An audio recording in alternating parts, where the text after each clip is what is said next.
Hello student, आज हम लोग साइंस का पहला चैप्टर देखेंगे, रासायनिक अभिक्रिया और समीकरण।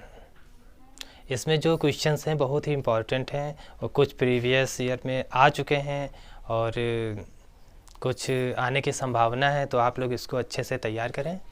चलिए देखते हैं फर्स्ट चैप्टर का पहला क्वेश्चन। प्रश्न नंबर 1 है, निम्नलिखित अभिक्रियाओं का संतुलित रासायनिक समीकरण लिखिए। तो इसमें समीकरण जो दे रखी है, तो सबसे पहले क्या करेंगे, जैसे कि हमको जिंक है, सिल्वर नाइट्रेट है और जिंक नाइट्रेट और सिल्वर, तो हमको सबसे पहले क्या होगा, सभी का अणुसूत्र तैयार कर लेंगे।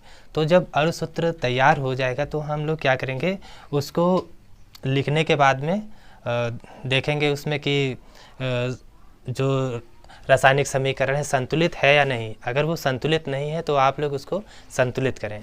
चलिए देखते हैं। जिंक का क्या होता है, Zn जिंक। ध्यान रखिएगा पहला जो होता है, क्योंकि ये पूरा जिंक को ही दिखा रहा है, तो पहला कैपिटल है, फिर स्मॉल में n है, तो ये जिंक को लिखते हैं ऐसे। और फिर यहाँ पर प्लस लगा हुआ तो प्लस लगा देंगे। सिल्वर नाइट्रेट, तो सिल्वर नाइट्रेट का जो फॉर्मूला होता है क्या होता है, सिल्वर का क्या होता है Ag और नाइट्रेट होता है NO3, सिल्वर नाइट्रेट, और इक्वल टू बराबर दिया हुआ है। फिर इसमें देखिए जिंक नाइट्रेट है, तो इसका मतलब हो गया कि जिंक के साथ में नाइट्रेट, जैसे NO3 यहाँ पर है तो यहाँ पर भी क्या रहेगा, NO3 और प्लस सिल्वर मतलब Ag। अब जो है हम लोग देखेंगे कि Zn यहाँ पर है और यहाँ पर ZnNO3 है, मतलब Zn के साथ में NO3 आ चुका है। तो यहाँ पर जो Ag पर प्लस और जो NO3 है यहाँ पर क्या होगा, माइनस। तो जो इसमें है Zn के साथ में जब NO3 आया तो क्या होगा यहाँ पर, इसको अब ये फार्मूला लिखने के बाद में इसको क्या करेंगे, जब बैलेंस करेंगे तो ये 2 यहाँ पर हो जाएगा और 2 यहाँ पर लगा देंगे। तो क्योंकि Ag भी 2 हो गया है तो ये 2 इस तरफ यहाँ पर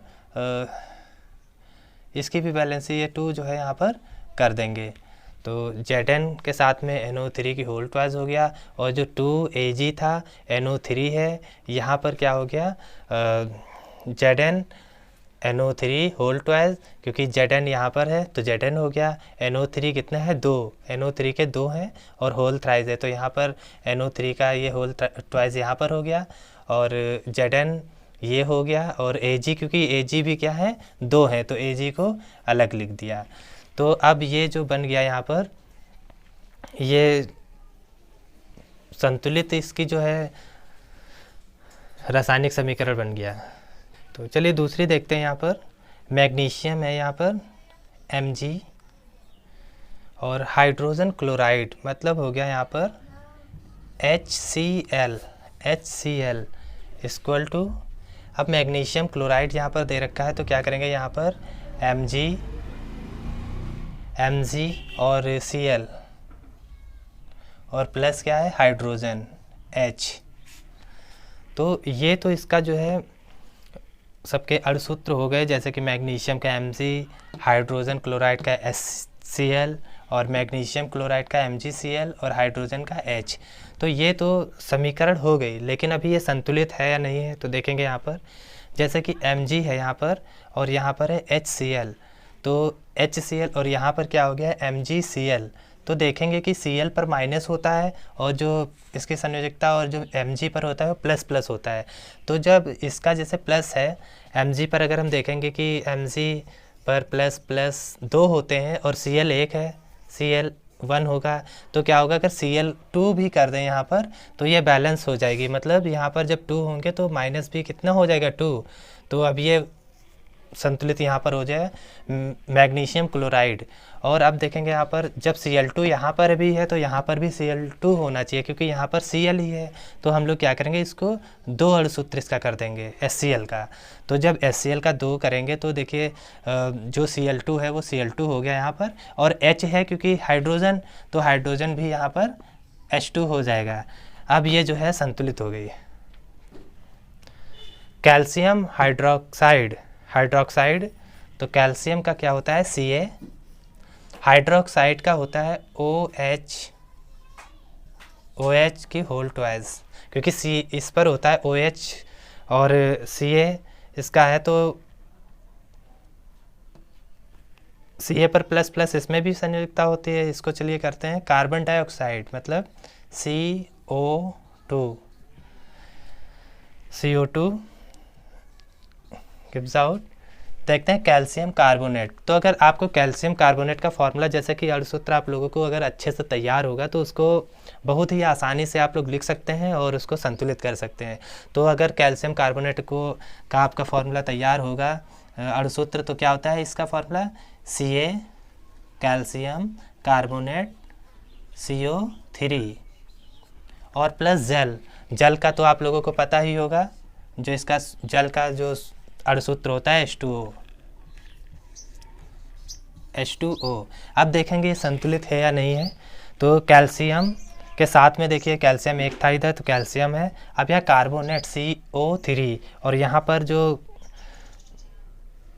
कैल्शियम है यहाँ पर और ये कार्बन, तो जो CO2 था इसमें देखिए एक अतिरिक्त जुड़ा हुआ है, Ca जुड़ गया इसमें और इसमें CO2 जुड़ गया, लेकिन एक ऑक्सीजन क्या है इसमें ज़्यादा है। तो जब एक ऑक्सीजन यहाँ पर ज़्यादा है तो इसका एक ऑक्सीजन जो इसमें आ गया, तभी तो यहाँ कार्बोनेट बन गया। और जो बचा हुआ यहाँ पर 2 O और 2 H होता है, तो एक O अगर निकल गया तो बचा क्या H2O, तो अब ये H2 हो गया। ये तैयार कर लीजिए आप लोग। चलिए दूसरा क्वेश्चन देखते हैं। यहाँ पर प्रश्न 2 है, रेडॉक्स अभिक्रिया किसे कहते हैं, उदाहरण देकर स्पष्ट कीजिए। बहुत ही इंपॉर्टेंट क्वेश्चन है ये। और देखिए रेडॉक्स अभिक्रिया वो होती हैं, अगर इसकी परिभाषा आप लोग तैयार कर लेंगे तो बहुत ही अच्छा रहेगा और आ भी सकता है ये। तो रेडॉक्स अभिक्रिया किसे कहते हैं और उदाहरण देकर स्पष्ट कीजिए। तो रेडॉक्स अभिक्रिया देखेंगे पहले क्या होता है। जब एक ही समीकरण में, मतलब जो रासायनिक समीकरण होगा उसमें एक अभिकारक का ऑक्सीकरण होगा और एक अभिकारक का अपचयन होगा, तो उसे रेडॉक्स अभिक्रिया कहते हैं। आप लोग इसको अच्छे से लिख लीजिए और तैयार कर लीजिए। चलिए अब उदाहरण जो इसका हम लोग देखते हैं रेडॉक्स अभिक्रिया का। मान लीजिए यहाँ पर कॉपर ऑक्साइड है यहाँ पर, ठीक है, और इसकी अभिक्रिया होती है H2 के साथ में। ये उदाहरण इसका है और परिभाषा हमने बोल दी है, उसको अच्छे से लिख लीजिए और उसको तैयार कर लें।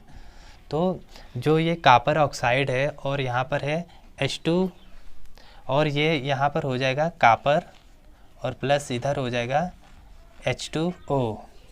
तो अब हम देखेंगे कि परिभाषा के हिसाब से क्या था, एक अभिकारक का क्या होगा अपचयन। तो अगर हम ये देखेंगे यहाँ से ये इसका देखेंगे तो यहाँ पर क्या हो रहा है, ये अपचयन हो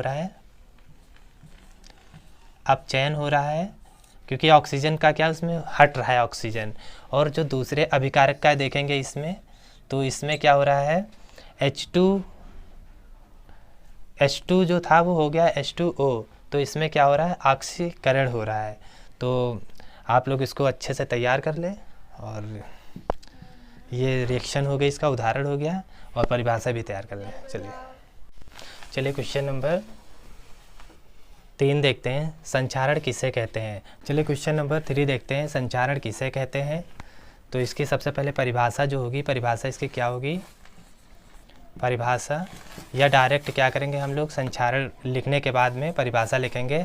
जब कोई धातु अम्ल या नमी के संपर्क में आती है तो उसका क्षरण होने लगता है, इसे क्या कहते हैं, संचारण कहते हैं। उदाहरण में हम लोग लिख लेंगे लोहे में जंग लगना, ठीक है, लोहे में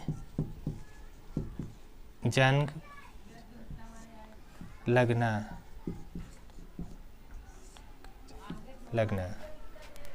नोट कर लीजिए। चलिए देखते हैं क्वेश्चन नंबर 4 जो है, रासायनिक अभिक्रिया किसे कहते हैं। तो इसमें क्या होगा, रासायनिक अभिक्रिया की परिभाषा जो होगी तो लिखेंगे जब एक या एक से अधिक अभिकारक मिलकर नया उत्पाद बनाते हैं जो गुण धर्मों में अलग होता है, रासायनिक अभिक्रिया कहते हैं। तो इसको आप लोग लिख लीजिए। और एक होता है रासायनिक समीकरण, आता है रासायनिक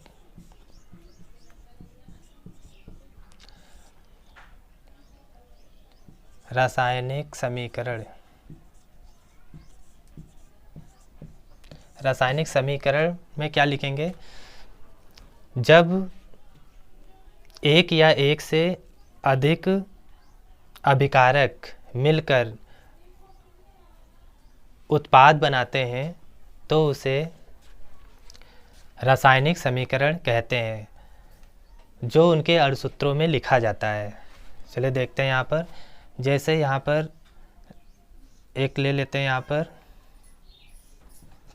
Mg+O2। तो यहाँ पर क्या करेंगे, यहाँ पर ये हो जाएगा, जो रिएक्शन बनेगी जाके गिव्स आउट MgO2 क्या हो जाएगा 2MgO। तो ये उत्पाद हो गया, और ये क्या है, अभिकारक।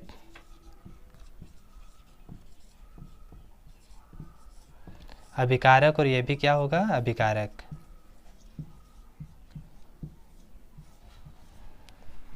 तो जो परिभाषा हम बोले हैं उसको आप लोग नोट कर लीजिए, और ये इसका रासायनिक समीकरण ये हो जाएगा इसका उदाहरण। चलिए क्वेश्चन नंबर 5 देखते हैं। रासायनिक अभिक्रिया के प्रकार उदाहरण सहित लिखिए। तो हम लोग क्या करेंगे, इसमें जो रासायनिक अभिक्रिया है उसको प्रकार हम लोग लिखेंगे, लेकिन उसमें आपको जितने भी जैसे कि उदाहरण इसके होंगे वो आप लोगों को तैयार करना है। वो अलग से भी एक मतलब जो है ऑब्जेक्टिव में पूछे जा सकते हैं या उसका पार्ट बना सकते हैं। तो यहाँ पर जैसे पहला है रासायनिक अभिक्रिया के प्रकार उदाहरण सहित लिखिए। तो हम लोग क्या करेंगे, सबसे पहले देखेंगे संयोजन अभिक्रिया। नंबर 1 लिख लेंगे, संयोजन अभिक्रिया। तो संयोजन अभिक्रिया इसमें क्या होगी, जब 2 या 2 से अधिक जो अणु होंगे आपस में मिलकर एक अणु का निर्माण करते हैं तो उसको क्या बोलेंगे, संयोजन अभिक्रिया। तो परिभाषा लिख लेंगे और उसके बाद में इसका जो एग्जाम्पल होगा तो अभिक्रिया लिखेंगे इसकी C2H4 + H2, और ये क्या होगा, तप्त NI चूर्ण, और ये कितना होगा 200 से 300 डिग्री सेल्सियस हो जाएगा ये। और ये बनेगा क्या, C2H6, मतलब ये हो गया एथेन, ये हाइड्रोजन, और ये हो जाएगा एथेन। नोट कर लीजिए, वो होगा उष्मीय वियोजन। इसमें क्या होगा, लिखेंगे जब कोई पदार्थ 2 या 2 से अधिक पदार्थों में टूट जाता है तो उसे उष्मीय वियोजन कहते हैं। चलिए इसका भी उदाहरण देख लेते हैं। परिभाषा आप लोग लिखते रहिए।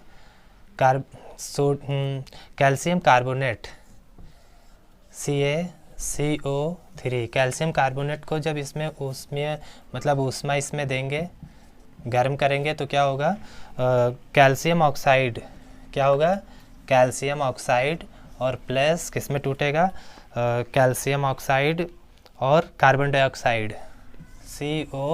तो ये कैल्शियम, क्योंकि ये क्या है, calcium carbonate, calcium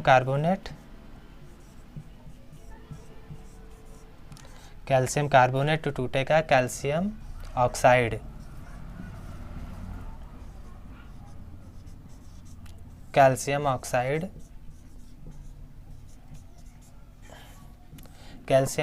plus carbon dioxide,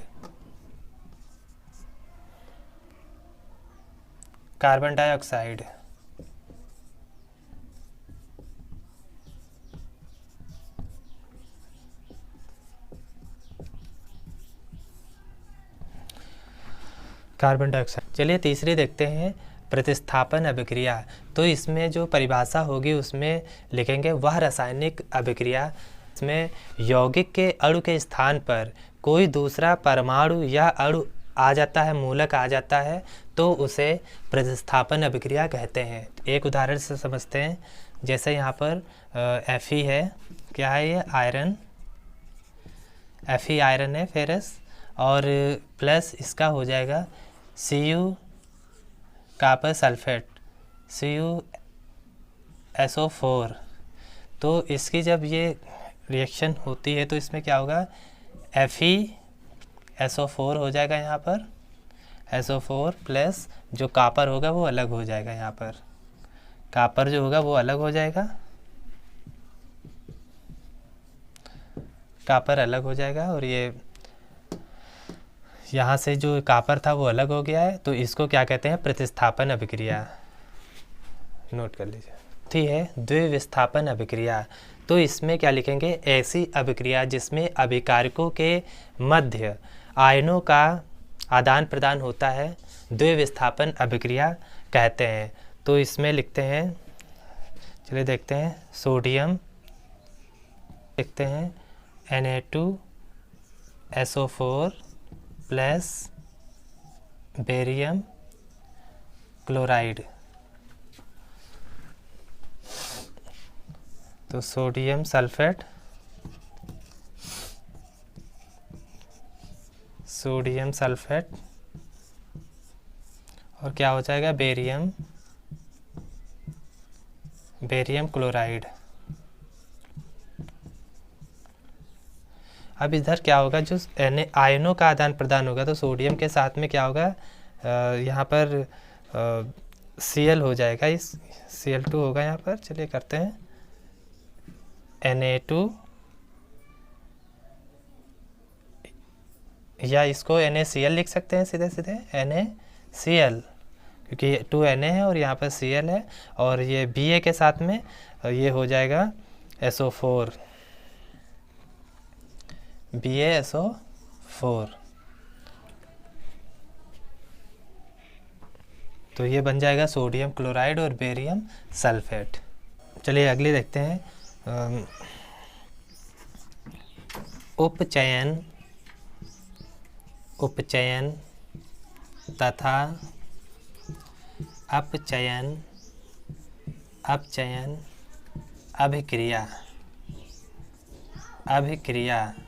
तो इसमें हम लोग क्या करेंगे, अलग अलग इसकी परिभाषा देख लेते हैं। जैसे पहले ए वाला लिख लेते हैं, इसमें उपचयन, उपचयन अभिक्रिया, उपचयन अभिक्रिया। तो इसमें उपचयन जो अभिक्रिया है, इसमें क्या होगा, जब किसी अभिक्रिया में किसी पदार्थ का में ऑक्सीजन जुड़ता है या हाइड्रोजन निकलता है, तो उसको क्या बोलते हैं यहाँ पर, अपचयन अभिक्रिया। इसका उदाहरण हम लोग देख लेंगे, यहाँ पर देखेंगे, जैसे यहाँ पर कॉपर है और कॉपर में क्या होगा, ऑक्सीजन जुड़ रहा है। तो जब कॉपर में ऑक्सीजन जुड़ेगा तो ये इसका क्या हो जाएगा, कॉपर और ऑक्सीजन का क्या होगा, CuO हो जाएगा, कॉपर ऑक्साइड। अब इसमें उपचयन है। अब अपचयन अभिक्रिया देखते हैं, यहाँ पर बी में अपचयन,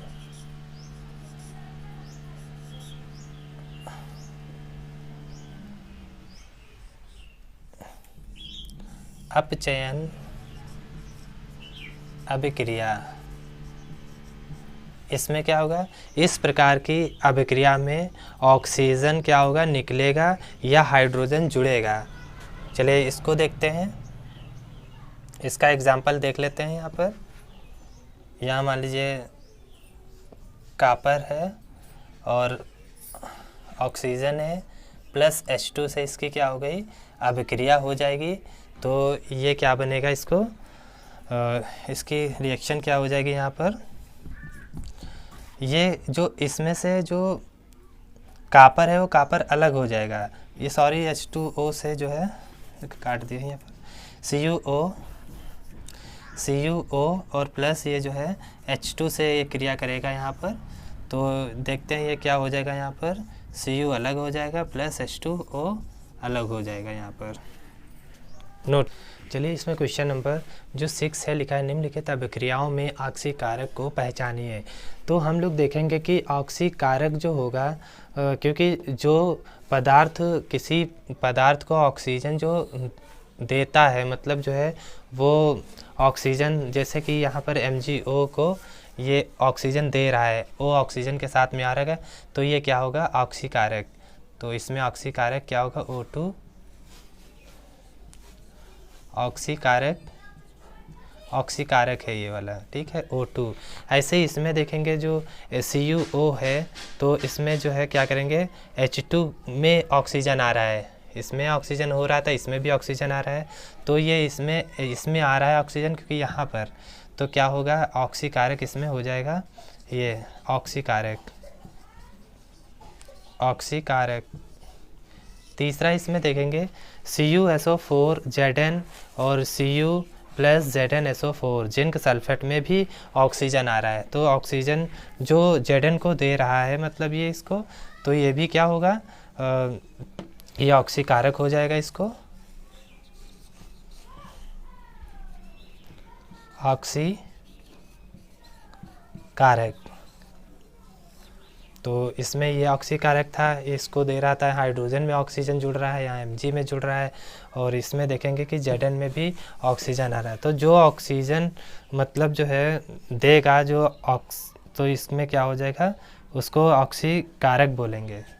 चलिए इसको आप लोग जो है तैयार कर लीजिए। इसमें देखते हैं क्वेश्चन नंबर 7, 8, 9 और 10। पहला क्वेश्चन है यहाँ पर, कैल्शियम फास्फेट का रासायनिक सूत्र लिखिए। तो इसको पहले देखते हैं हम लोग। कैल्शियम क्या होगा, Ca3PO4 की होल ट्वाइस। याद कर लें इसको, बहुत इंपॉर्टेंट क्वेश्चन है, Ca3PO4 की होल ट्वाइस। कैल्शियम फास्फेट का रासायनिक सूत्र Ca3PO4 का होल ट्वाइस। दूसरा क्वेश्चन देखते हैं यहाँ पर, लेड नाइट्रेट का रासायनिक सूत्र लिखिए। तो लेड नाइट्रेट क्या होगा, PbNO3 की होल ट्वाइस, ये इसका है।